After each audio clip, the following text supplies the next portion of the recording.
السلام علیکم ناظرین، پروگرام ویژن پر راجہ عاطف ذوالفقار کے ساتھ آپ کی خدمت میں حاضر ہوں۔ کپتان حال مقیم اڈیالہ جیل اسٹیبلشمنٹ کو بنا گئے ہیں ماموں۔ خفیہ پلان لیک ہو گیا ہے، خفیہ امیدوار ہیں، خفیہ گروپ ہے، خفیہ ایپ ہے اور خفیہ حکمت عملی ہے۔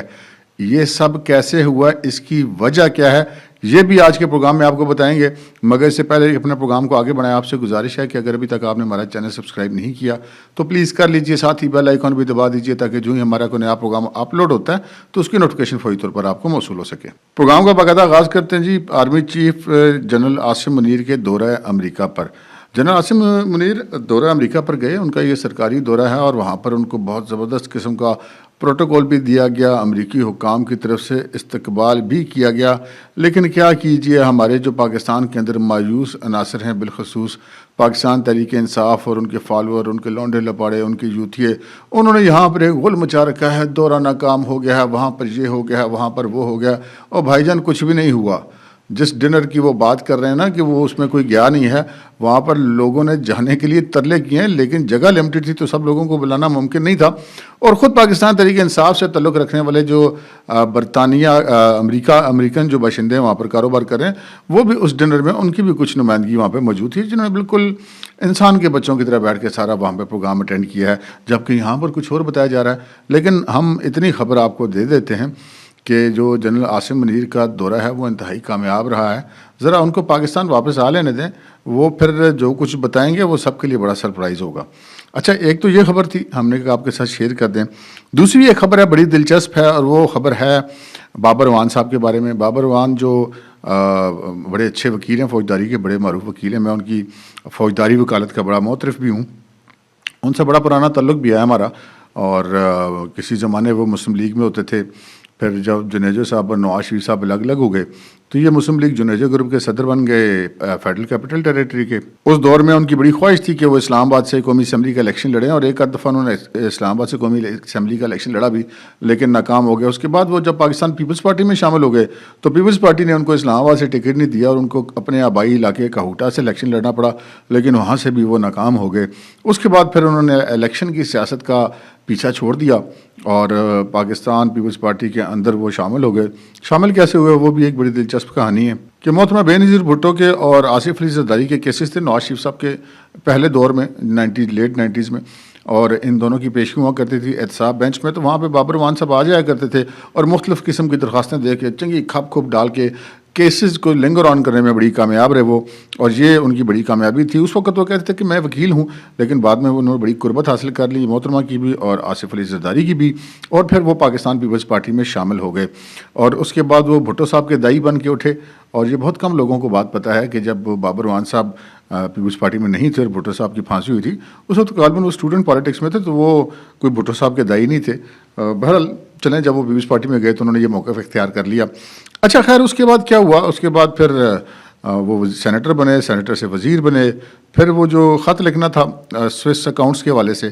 وزیر قانون تھے، ان کو کہا گیا کہ لکھیں، انہوں نے یہ غائب ہو گئے، اور اس کے بعد زرداری صاحب کو اور یوسف زئی گیلانی جو سب کے وزیر اعظم تھے ان کو اس کے بعد سے پھر وہ اب تک نہیں ملے۔ بعد ازاں وہ پاکستان تحریک انصاف کو پیارے ہو گئے، اور اس کے بعد عمران خان صاحب کے کافی قریبی مشیروں میں ان کا شمار ہونے لگا، بلکہ جس دن وزیر اعظم عمران خان کا آخری دن تھا وزیر اعظم ہاؤس میں، اور بہت سارے لوگ ان کو چھوڑ کے جا چکے تھے، تو اس وقت بھی جو آخری چند لوگ جن کے ساتھ عمران خان صاحب مشاورت کر رہے تھے ان میں بابر اعوان صاحب بھی شامل تھے۔ بابر اعوان صاحب ایک بار پھر انتخابی سیاست کی طرف آ رہے ہیں جناب، اور اب یہ پتہ چلا کہ اب انہوں نے ایک نئی جگہ سے قسمت آزمانے کا فیصلہ کیا، اور وہ نئی جگہ ہے راولپنڈی۔ پچھلے جو الیکشن لڑے تھے انہوں نے اسلام آباد سے لڑے تھے اور کہوٹا سے لڑے تھے، اب وہ راولپنڈی شہر سے لڑنا چاہتے ہیں۔ راولپنڈی کا جو حلقہ ہے NH54، اس کے بارے میں خبریں آ رہی کہ وہاں سے بابر اعوان صاحب پاکستان تحریک انصاف کے ٹکٹ پر الیکشن لڑیں گے۔ اب دیکھتے ہیں بابر اعوان صاحب کا کیا بنتا ہے جی۔ اب آتے ہیں اپنی ان خبروں کی طرف جو آپ نے تھم نیل کے اندر دیکھی جناب۔ بڑے خفیہ کاروائیاں ڈل رہی ہیں جی، بڑی وارداتیں ڈل رہی ہیں، ایسے ایسے کام ہو رہے ہیں کہ بندہ سوچتا کرتا ہے یار واقعی کپتان تو بڑا چکر چلا رہا ہے جناب۔ کپتان جیل کے اندر بیٹھ کے چکر یہ چلا رہا ہے کہ ایک تو انہوں نے یہ فیصلے کیے ہیں، یہ تو خیر ہم بھی پہلے بتا چکے ہیں آپ کو، اور اب مزید چیزیں وہی کھل کر آ رہی ہیں اور ہماری بات کی تصدیق ہو رہی ہے کہ عمران خان صاحب نے جو ہے وہ میسیج بھجوائے تھے ان لوگوں کو جو جیل میں ہیں 9 مئی کے کیسز کے اندر گرفتار ہیں، ان کی فیملیز کو میسیج بھجوائے تھے کہ ہم آپ لوگوں کو ٹکٹ دیں گے الیکشن لڑنے کے لیے۔ اب اس معاملے میں پیش رفت ہوئی ہے، اور اب ان کے جو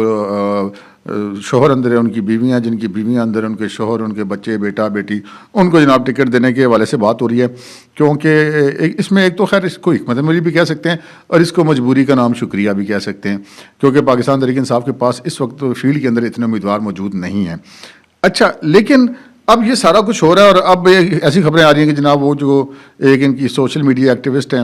صنم جاوید، جو کہ 9 مئی کے کیس میں اندر ہیں، ان کے جو والد صاحب ہیں وہ بھی، ان کا تعلق پاکستان پیپلز پارٹی سے ہے، لیکن انہوں نے بھی اب اعلان کر دیا کہ جی میری بیٹی جو ہے وہ الیکشن لڑے گی اور مریم نواز کے مقابلے میں الیکشن لڑے گی۔ چلیں اچھا، مریم نواز کے مقابلے میں الیکشن لڑنے سے صنم جاوید کو الیکشن تو خیر انہوں نے کیا جیتنا ہے، لیکن کم از کم ان کو ایک شہرت ضرور مل جائے گی مریم نواز کے مقابلے میں الیکشن لڑ کے، تو یہ وہ گین کر سکتی ہیں اگر وہ الیکشن لڑ پائیں۔ وہ لڑ پائیں گی یا نہیں لڑ پائیں گی یہ میں آپ کو ولاگ کے آخر میں بتاؤں گا۔ پھر دوسری بات کہ اسی طرح اب یہ پتہ چلا کہ جو لوگ ہیں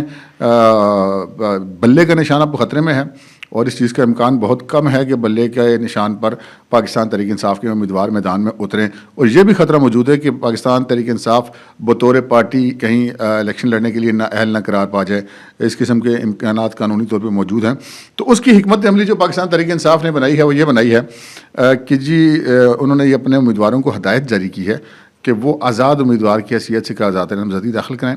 اور ایک تو ان کے مین امیدوار اپنے کاغذات نامزدگی داخل کرائیں گے، جیسے اب یہ مراد سعید ہو گئے، علی امین گنڈا پور ہو گئے، وحید اظہر ہو گئے،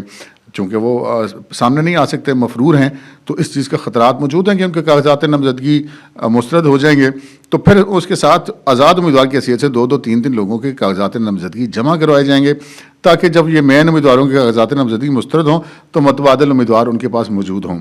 اچھا، اب یہ کہنے کو تو ایک عام سی حکمت عملی اور ہر الیکشن میں تقریباً ساری پارٹیاں اس طرح کرتی ہیں، لیکن یہاں پہ چونکہ معاملہ کچھ ہو رہا ہے اور اس چیز کا معاملہ ہے کہ جی کہیں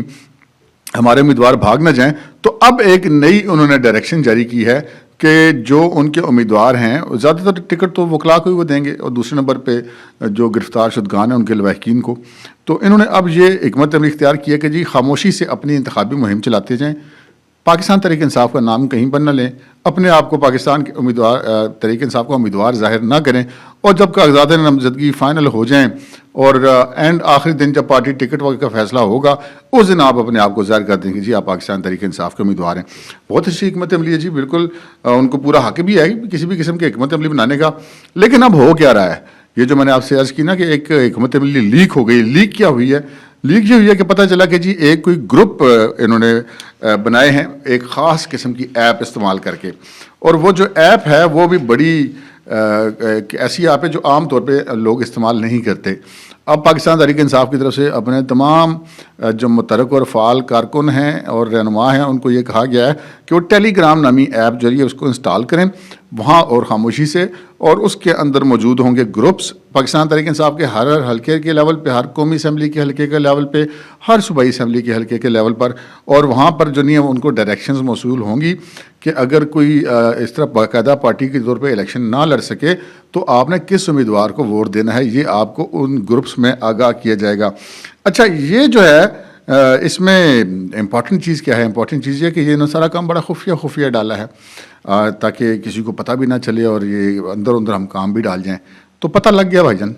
اگر ہمیں پتہ لگ گیا ہے تو باقی سب کو بھی پتہ لگ گیا، حکومت کو بھی پتہ لگ گیا، ایجنسیوں کو بھی پتہ لگ گیا، اسٹیبلشمنٹ کو بھی پتہ لگ گیا۔ اور اگر مجھ جیسا ناچیز آپ کو بتا رہا ہے کہ جی یہاں پہ فلانی نام کی ایپ ہے، اس ایپ کو استعمال کیا جا رہا ہے، تو پھر ہمیں بھی تو کہیں نہ کہیں سے خبر ملی ہوگی نا۔ تو یہ اب صورتحال ہے کہ ٹیلی گرام نامی ایپ ہے،